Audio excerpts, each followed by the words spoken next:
Good morning to all of you. आप सभी लोग बढ़िया मस्त हैं। चलिए आज की क्लास शुरू करते हैं। लास्ट क्लास हम लोगों ने ये पढ़ा था कि एक पतले लेंस के द्वारा कैसे प्रकाश का अपवर्तन होता है और उसके बाद हमने एक फार्मूला ड्राइव किया था। आई होप सभी को बड़ी अच्छे से समझ में आ गया होगा। ठीक है, चलिए अब हम लोग आगे बढ़ते हैं।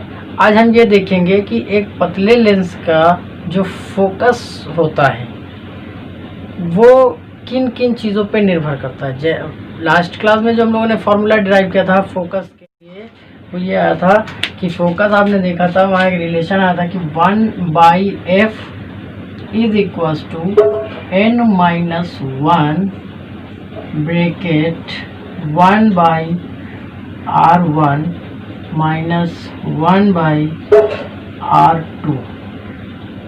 ये हम लोगों ने लास्ट क्लास में डेरिवेशन करने पर पाया था कि फोकस जो होता है उसका रिलेशन कैसा होता है। अब यहाँ पे जो आप फॉर्मूला देख रहे हैं, इस फॉर्मूले के अंदर 1/f, f क्या है? फोकस है। ठीक है, फोकस दूरी है। n क्या है? अपवर्तनांक है। r1 r2 वक्रताएं त्रिज्याएं हैं। ठीक है, अगर कोई द्विउत्तल लेंस है, ठीक है, जो एयर में रखा हुआ है, क्योंकि हम लोग ज़्यादातर जो प्रैक्टिकल करते हैं वो एयर में करते हैं ना, तो ये जो एक सामान्य फार्मूला आपको दिख रहा है, ठीक है, इसमें n अपवर्तनांक है पदार्थ का, जनरली वायु के सापेक्ष। ठीक है, और r1 r2 वक्रता त्रिज्याएं हैं। ठीक है, तो इसका मतलब ये हुआ कि जो f है वो दो चीज़ों पे निर्भर करता है। अगर हम f की एनालिसिस करना चाहते हैं तो हमारा f दो चीज़ों पे निर्भर करता है, नंबर 1 अपवर्तनांक पर और नंबर 2 वक्रताओं त्रिज्याओं पर। ठीक है, तो किस प्रकार से अपवर्तनांक पे निर्भर करता है, किस प्रकार से त्रिज्याओं पे निर्भर करता है, चलिए आज की क्लास यहीं से स्टार्ट करते हैं। इस पे काफ़ी अच्छे न्यूमेरिकल्स भी बनते हैं, एग्ज़ाम पॉइंट ऑफ व्यू से भी आप देखेंगे। जो कम्पिटिटिव एग्ज़ाम्स होते हैं उसमें भी इनको पूछा जाता है, बोर्ड के एग्ज़ाम में भी ये पूछा जाता है। बहुत इम्पोर्टेंट टॉपिक है। ठीक है, तो आप लोग जो है पूरा ध्यान इस पे लगाइए। ठीक है, समझने की कोशिश करिए। इस पे न्यूमेरिकल भी आपकी एक्सरसाइज में है। आप जब ये समझ लेंगे तो आपको उनको लगाने में भी आसानी होगी। और सभी लोग प्लीज़ वीडियो को लाइक भी कर दिया करिए। ठीक है, और लोगों को शेयर करिए, चैनल को आगे प्रमोट करिए। जितना हो सकता है आप अपनी तरफ से कर सकते हैं। प्लीज़ आप ये काम अवश्य करिए। ठीक है, ताकि हमें और भी मोटिवेशन मिले, हम और अच्छे से वीडियो बनाएं। ठीक है, आई होप ये आपको बहुत मदद भी कर रहे होंगे, बोर्ड एग्ज़ाम के लिए आपकी काफ़ी हेल्प कर रहे होंगे। ठीक है, थैंक यू। चलिए आगे बढ़ते हैं, आज की क्लास स्टार्ट करते हैं। ठीक है, अब हम सबसे पहले जो पढ़ने वाले हैं वो यही पढ़ेंगे, फर्स्ट रिलेशन की अपवर्तनांक पर कैसे निर्भर करता है। सेकेंड पॉइंट हम लोग बाद में डिस्कस करेंगे। ठीक है, सबसे पहले हम लोग यही डिस्कशन करते हैं।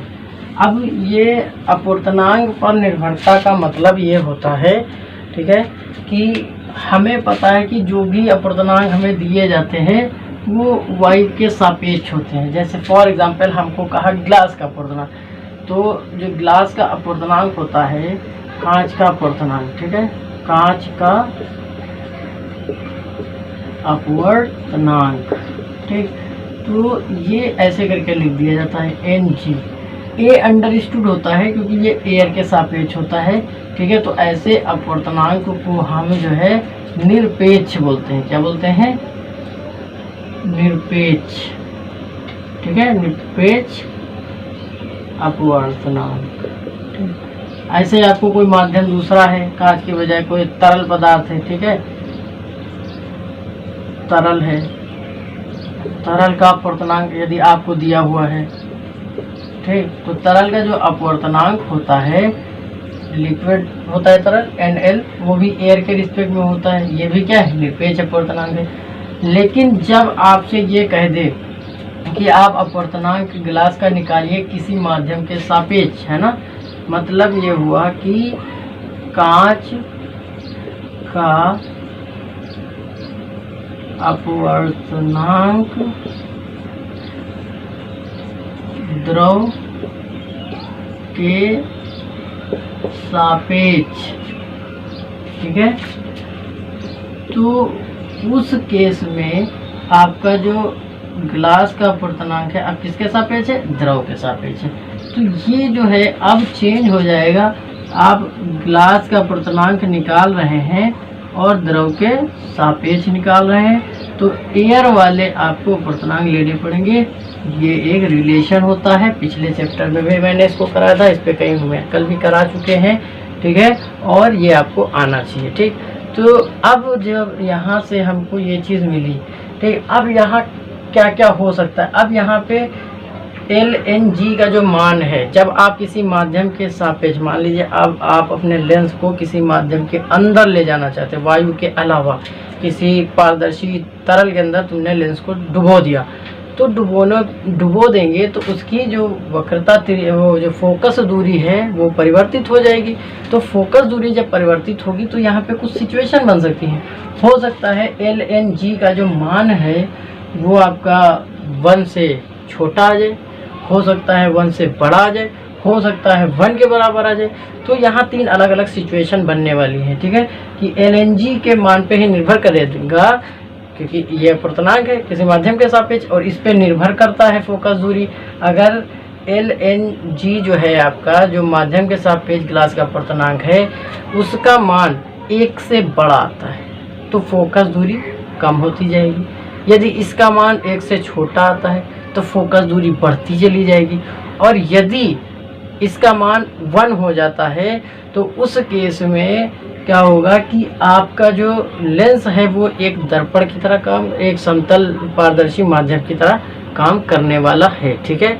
तो चलिए हम लोग एक एक करके समझेंगे कैसे रिलेशन बनता है और क्या कंडीशंस आती है, ठीक है।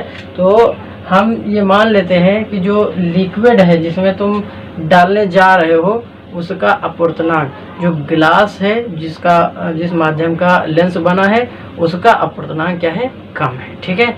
मतलब यहाँ पे एक हमने टर्म्स लगा दिया है कि जो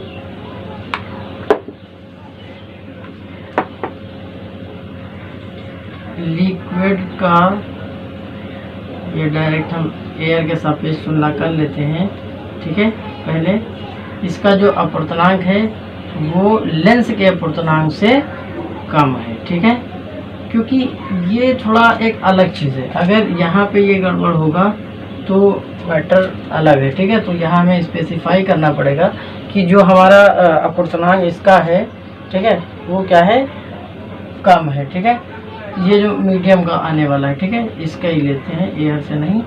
ये जो अपूर्णांक आपका आ रहा है, जो माध्यम के सापेक्ष ग्लास का अपूर्णांक और एयर के सापेक्ष ग्लास का अपूर्णांक, तो उसमें ये वाला बड़ा है और ये वाला छोटा है। तो उस केस के लिए हम लोग स्टडी करने जा रहे हैं, ठीक है।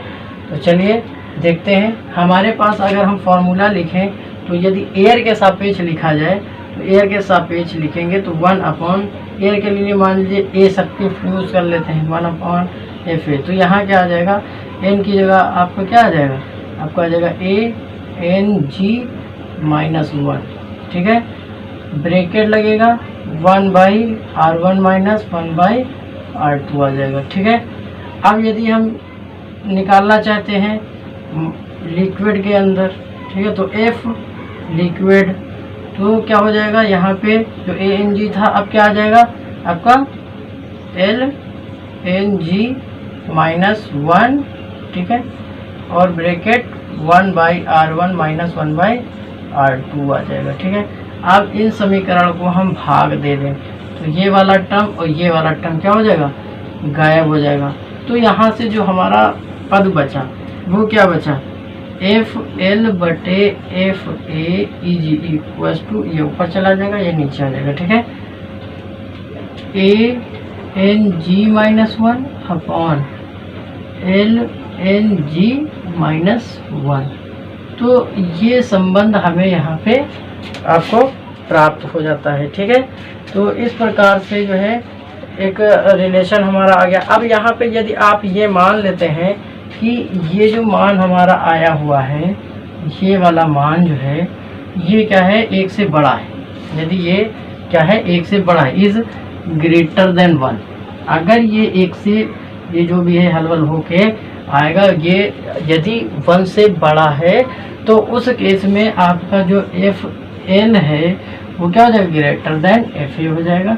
मतलब यहाँ पे माध्यम के अंदर जो फोकल लेंथ आपको मिलने वाली है वो बड़ी होगी एज कम्पेयर टू वायु की उपस्थिति वाली। ठीक है, तो आई होप सभी को ये बड़े अच्छे से समझ में आ गया होगा। इसी प्रकार से नेक्स्ट, यदि इस पार्ट का मान 1 के बराबर हो जाए तो एफ ए बराबर एफ एल हो जाएगा, मतलब वो दोनों जगह पे फोकस कर जाएगा, बराबर रहेगा। ठीक है, यदि ये मान छोटा हो जाएगा तो फिर एफ एल छोटा हो जाएगा और एफ ए बड़ा हो जाएगा। तीनों में डेरिवेशन नहीं लगाऊंगा, आई होप ये बड़ी अच्छे से आपको समझ में आ गया होगा। ठीक है, और आप इस बात को समझ लिए होंगे। चलिए एक बार मैं इसको फिर से एक्सप्लेन कर देता हूँ। ठीक है, खूब अच्छे से इसको बता देता हूँ ताकि आपको और अच्छे से क्लियर हो जाए। तो देखिए, हम लोग जो हमारा डेटा दिया होता है वो हमेशा वायु के सापेक्ष अपवर्तनांक होता है, इसलिए उसको निरपेक्ष अपवर्तनांक बोलते हैं। मान लीजिए ग्लास का निरपेक्ष अपवर्तनांक ANG है। ठीक है, किसी माध्यम का निरपेक्ष अपवर्तनांक ALG है। ठीक है, ANL है। ठीक है, तो जो सापेक्ष अपवर्तनांक है वो निकालने का तरीका ये होता है, जिसका अपवर्तनांक निकाल रहे हैं वो ऊपर रहता है, जिसके सापेक्ष निकाल रहे हैं वो नीचे रहता है। ठीक है, सॉरी यहाँ पे गलती हो गई, यहाँ पे लिक्विड हमें लेना है। ठीक है, तो यहाँ पे क्या आ जाएगा, आपका लिक्विड आ जाएगा, क्योंकि लिक्विड के सापेक्ष निकाल रहे हैं और ग्लास का अपवर्तनांक हम लोग निकाल रहे हैं। ठीक है, तो अब क्योंकि हम यहाँ ये चीज़ मान लेते हैं कि ये जो निकल के आएगा भाई ग्लास का तो ज़्यादा ही होगा और माध्यम का तो कम ही होगा, जिसमें डालेंगे तभी तो डाल पाओगे, अगर उससे ज़्यादा हो गया तो डालोगे कैसे। ठीक है, तो ये मतलब हो भी सकता है, लेकिन यहाँ पे हम लोग कंडीशन ये ले रहे हैं। ठीक है, हम स्पेसिफाई किए दे रहे हैं कि जो हमारा ये निकल के आने वाला है वो ANG से बड़ा है। ठीक है, जो गिलास का अपवर्तनांक लिक्विड के सापेक्ष आएगा उसकी वैल्यू छोटी होगी, नॉर्मल जो गिलास का अपवर्तनांक होगा वो क्या होगा, बड़ा होगा। तो उस केस में क्या बनेगा, हम लोग एक बार वायु में फोकस दूरी निकाल लेते हैं और एक बार माध्यम में निकाल लेते हैं, और उसके बाद दोनों को थोड़ा सा सॉल्व करेंगे तो एक हमें रिलेशन FL और FA में मिल गया कि वायु के सापेक्ष और एयर के सापेक्ष फोकस क्या है।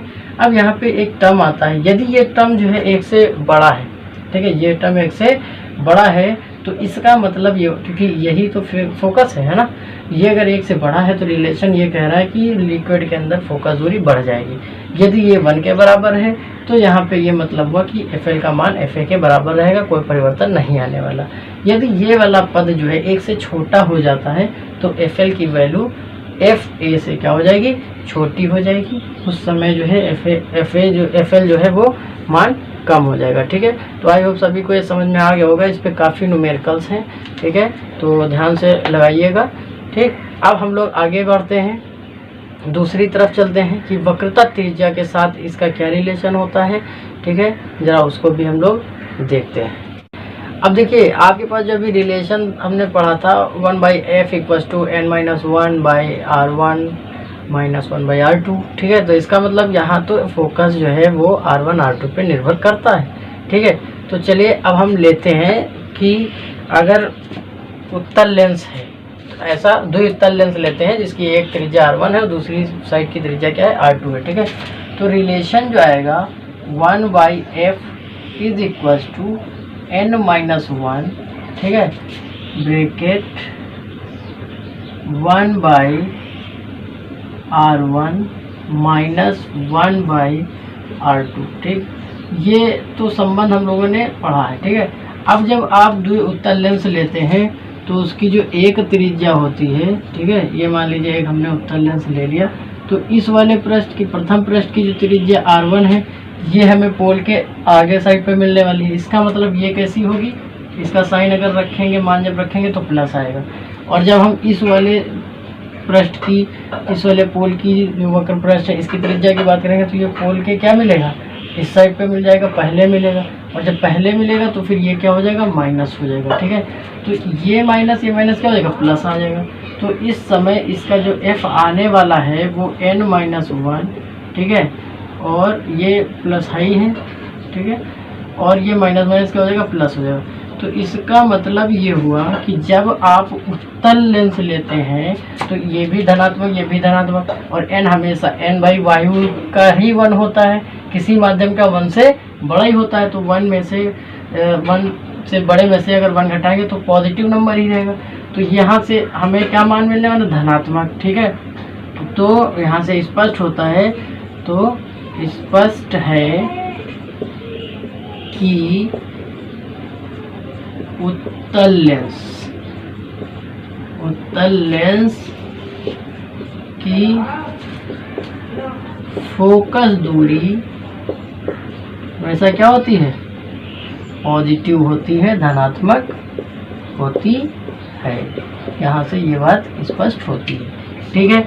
अब यदि मान लीजिए आपके पास लेंस बदल गया है, ठीक, आपका लेंस जो है वो क्या है, अवतल है, ठीक, तो फिर वही केस, ये वाला प्रथम पृष्ठ हो जाएगा, है ना, और ये द्वितीय पृष्ठ हो जाएगा, ठीक है। तो इस केस में फिर फार्मूला लगाएंगे 1/f = n-1, ठीक है। अब हम डायरेक्ट मान रखते हैं 1/r1। r1 की त्रिज्या क्या है, पहले साइड मिलेगी, इस पोल के लिए वैल्यू r1 किधर मिलेगी, इस साइड पे मिलेगी, तो ये वैल्यू क्या हो जाएगी, माइनस हो जाएगी, -1/r2। r2 ये है, इसकी त्रिज्या कहाँ मिलने वाली है, आगे मिलने वाली है, तो ये हो जाएगा प्लस का, ठीक है। तो देखो प्लस माइनस माइनस रहेगा, ये माइनस है, तो माइनस क्या है, दोनों जगह से कॉमन ले सकते हैं हम, तो अगर दोनों जगह माइनस कॉमन लेंगे तो बाहर आ जाएगा, है ना। तो ये क्या बचेगा आपका 1/r1 + 1/r2। तो यहाँ से क्या हम देख रहे हैं कि ये पद धनात्मक, ये पद धनात्मक, और ओवरऑल क्या लगा हुआ है, माइनस लगा हुआ है ना। तो इसका मतलब जो आपका अवतल लेंस होता है उसकी फोकस हमेशा ऋणात्मक आती है, ठीक है। तो स्पष्ट हो गया है, अतः स्पष्ट है तो कि अवतल लेंस का फोकस नेगेटिव है। ओके, आई होप सभी को समझ में आ गया होगा। आप सभी लोग इसको 2-3 बार लगाइएगा, ध्यान से लगाइएगा, आपके न्यूमेरिकल होना स्टार्ट हो जाएंगे।